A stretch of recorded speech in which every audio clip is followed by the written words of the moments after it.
હું પંડ્યા આરતી, આપ જોઈ રહ્યા છો સ્પાર્ક ટુડે ન્યૂઝ।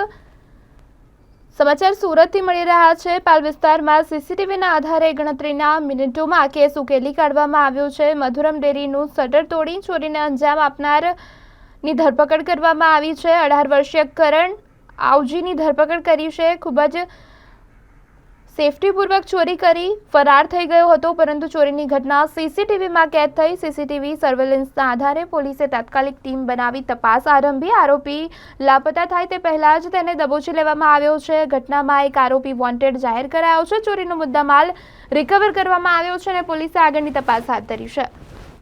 પાલ પોલીસ સ્ટેશનમાં એક ઘરફોડ ચોરીનો ગુનો દાખલ કરવામાં આવેલો છે, જે ગુનામાં મધુરમ ડેરી કરીને હતી એના શટલના તાળા તોડી અને ચોરી કરવામાં આવી હતી, જે અંગેની પોલીસે ગુનો દાખલ કરી તપાસ કરતા આ કામે આરોપી એક પકડવામાં આવેલો છે અને એક આરોપી નાસ્તો કરતો છે।